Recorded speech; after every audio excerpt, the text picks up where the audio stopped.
Jen, you know how sometimes I really don't like covering murders? You're more of a cult girl. I'm more of a cult girl, yeah. So in today's episode, we're going to be doing exactly that. We're talking about another cult.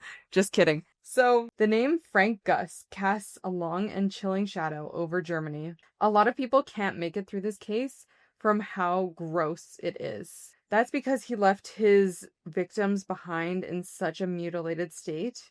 He became known as the Rhine-Ruhr Ripper, which is a parallel to London's most notorious serial killer, Jack the Ripper. His crimes were extremely brutal and very sexually gross. But before we get into that, I just want to welcome you to the Decomposing Flower podcast. We're excited to have you here with us as we delve into some truly intriguing and, in today's case, very disturbing true crime case. I'm your host, Kira, and with me is Jen. Everything we say in our podcasts is information that we've gathered from testimonies, interviews, documents, and trustful sources. Any opinion we say is our own. If we get any information wrong or say any last names wrong, because I do that a lot, please feel free to let us know in the comments. We mean no disrespect to the victims or anyone affected by this case. We just want to bring awareness and start a conversation about it. Today, we're going to be discussing Frank Gust. But before we get started, I just want to give a lot of trigger warnings. So in today's case, he was really big about ripping things apart post-mortem. And so there's a lot of gore. There's some very uncomfortable topics that we might be talking about involving corpses and some deeply disturbing sexual sadism stuff. So if any of that is disturbing or you're not in the right headspace to listen, please feel free to check out one of our other episodes. Go grab an ice cream and we'll catch you in the next episode. With that being said, let's get into it. So, Frank Gust's life began on May 24th in 1969. Nice. In Oberhausen, West Germany. His parents divorced shortly after his birth, and his mother was a full-time worker. So he and his brother were primarily cared for by their grandmother, but eventually this kind of fell through as his grandmother fell ill as he was an infant, and he spent the majority of his childhood time hanging out in a nursery home from Monday to Saturday. To be honest, it was really challenging to find anything about his early life.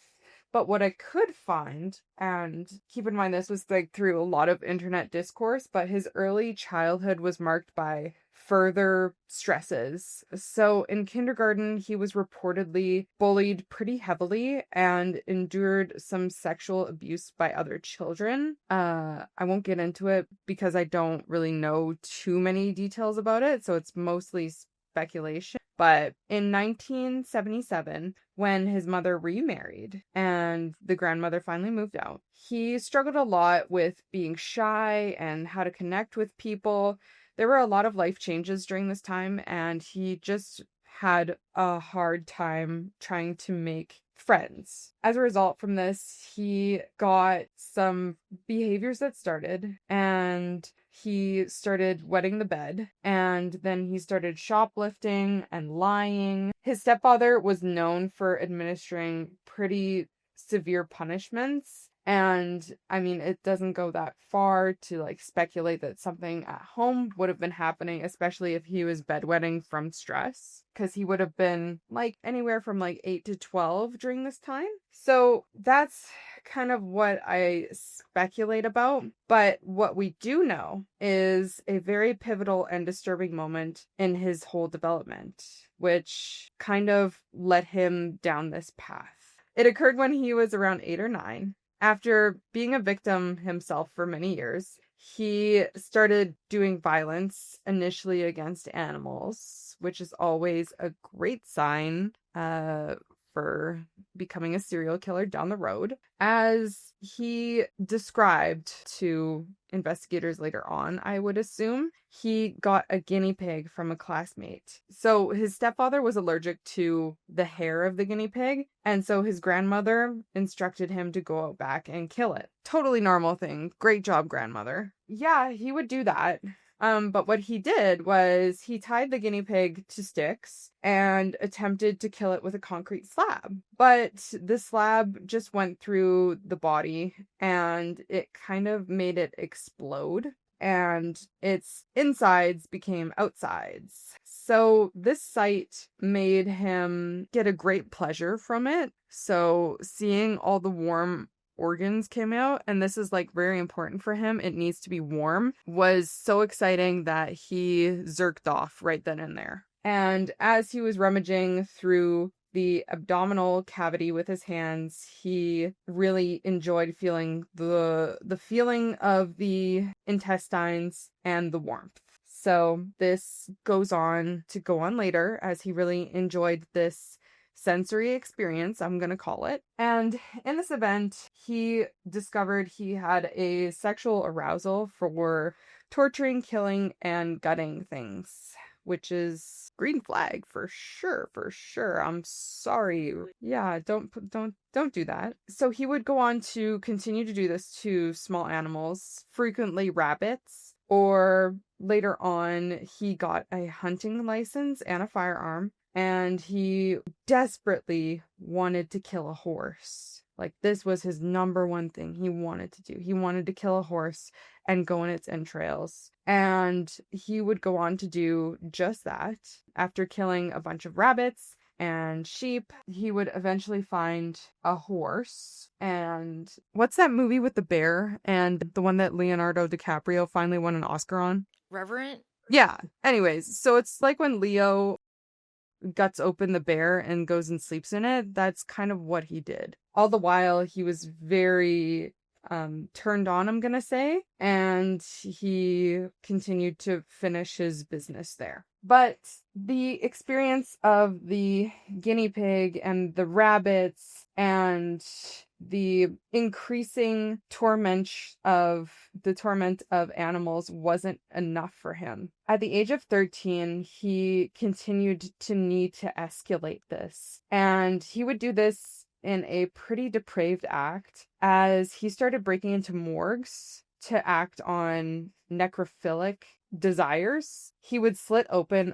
corpses and do what he needed there. But this was always really important for him to leave behind evidence, so he wouldn't cover up his tracks. He would leave the bodies gutted and open. But like I said a little bit ago, he enjoyed the warmth. So the cold bodies didn't really do what he needed them to do for that much longer. I should go on to say that he wouldn't go on to kill a horse until he was 24. But after this, he soon realized his greatest desire was to touch the heart of a beating, dying woman. So lots of true crime cases just talk about the perpetrator and not really the victims. But I know when I'm trying to cover cases like this, I try to find as much information as I can about the victims, but I really could not find any details beyond like their names, their ages, and their circumstances leading up to Gust. So it's just imperative that we remember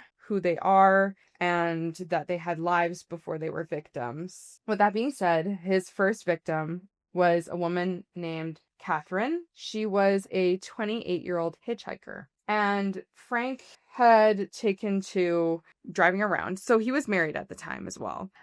So he would go on these nighttime drives just to, I don't know, either A, go torture an animal, or B, just kind of get his mind thinking about things, imagining things, just keeping himself busy. But he saw this hitchhiker in 1994, and she was coming from South Africa. She originally resided in the Netherlands, and she was on a European kind of tour. So Frank picked her up as he was feeling frustrated and finally saw an opportunity to get a warm human being. So she asked for a ride, and he was like, yeah, sure, I'll continue taking there. So he kept driving down like these side paths and continued to take her further and further away from everyone else. And it wouldn't be long before he pulled over to the side of the road, and he pretended that he needed to go pee. So they both got out of the car, and when he came back, he was like, oh no, I lost my car keys. and they were like in a parking lot. So she helped him search. And as she was bending over and searching, he shot her in the head from behind. He then would proceed to rip off her clothes and abuse her corpse. He meticulously went about destroying it. He decapitated her and removed her hands to allegedly hinder identifications, but this kind of became his, I don't know, calling card in a way. And he would go on to, again, pleasure himself with the organs, and he took the head with him in the car after doing God knows what with the body for hours. But he would take the head and use it one more time before chucking it out the window. So it took a whole day for her body to be found. And then people knew that there was something horribly wrong, because nothing could have done this to this woman. Later on, Frank would go on to admit that when he was having time with his wife, you know, in the bedroom, he would frequently think about this murder to try to get him to finish with his wife.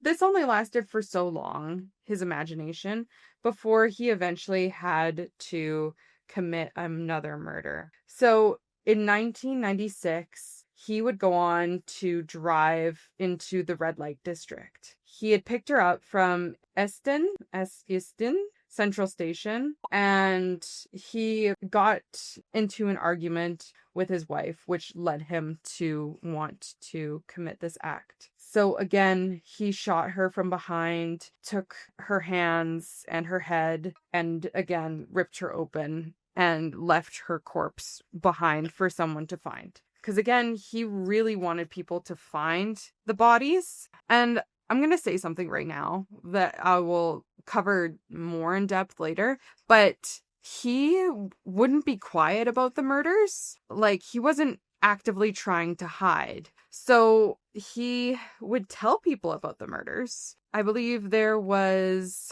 one time where he was talking to his then girlfriend, and he mentioned, oh yeah, I murdered someone, and he brought her to the place where the hands were, and she didn't believe him. She saw the hands, but she was like, no, he's too shy. He would never do something like that. So yeah, he told someone about the murder, showed them the body, or at least parts of the body, and they didn't do anything about it. So this could have possibly stopped then and there. And he would mention this to more people during this time period, as in 1988, he would go on to murder another victim. He picked her up from the same station. She was a 26-year-old worker of the night, we're going to say. But he would go on to escalate this one even further. And he would go on to torture her. And from what he told, he bound her with tension belts in his car, bit her, burned her, and tormented her for hours before again finally cutting off her hands and head and doing what he needed with her body. Later on that same year, he would take another victim, presumably, because him and his wife moved in to her aunt's house named Geraldine. She was 47 years old,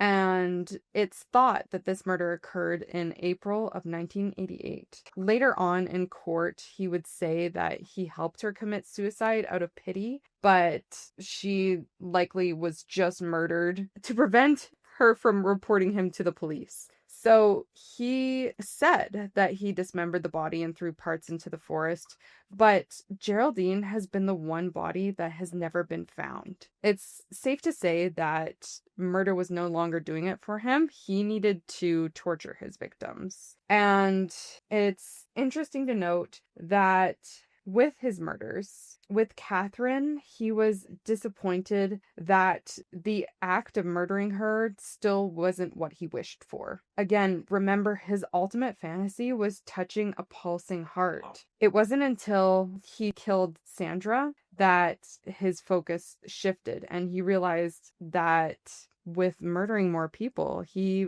might finally be able to complete his wish. So the media quickly dubbed him the Rhine-Ruhr Ripper, like I said at the beginning of the case, due to his actions about gruesomely ripping apart the corpses, and it was very similar to Jack the Ripper's murders. Again, this naming convention is seen a lot with big serial killers, which will capture the attention of the public, but again, it kind of sensationalizes the perpetrator and overshadows the victims, I find. But the path to justice for Frank's victims was delayed, like I said. In 1994, after the murder of Catherine, he confessed to his former partner, like I said, leading her to the hands. But later on, Frank would go on in that same year to tell his mother that he had committed a murder. And interestingly enough, her partner was a police officer,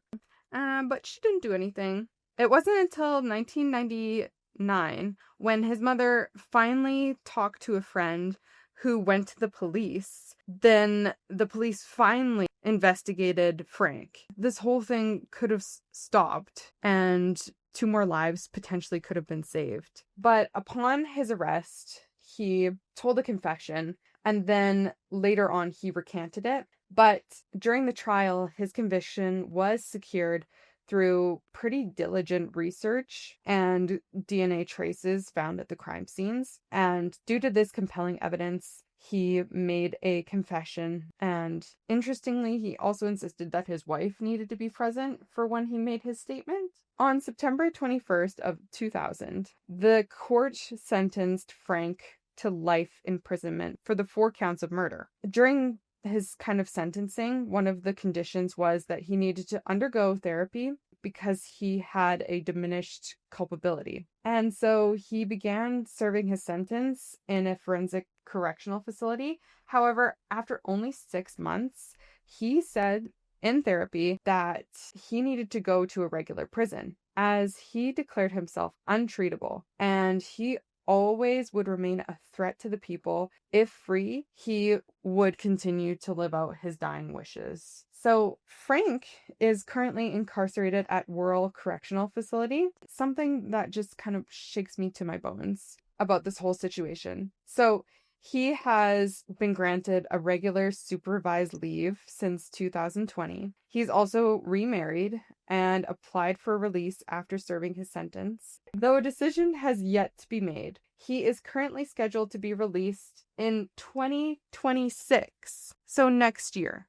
It's important to kind of discuss that the legal framework in Germany is a little bit different than how we do it in the Western society. They go by preventative detention. This punishment is given out to protect society from particularly dangerous criminals who have completed their prison sentences but are still a significant threat. So it goes for serious violent offenders, sexual offenders, or just dangerous people that they have observed during their prison time. And the decision for the preventative detention can be made at the time of conviction or later on during imprisonment if they're still considered dangerous. It typically is reviewed every 2 years, though many people remain on it for the rest of their life or decades. And an important distinction in Frank's case was that he was sentenced to life imprisonment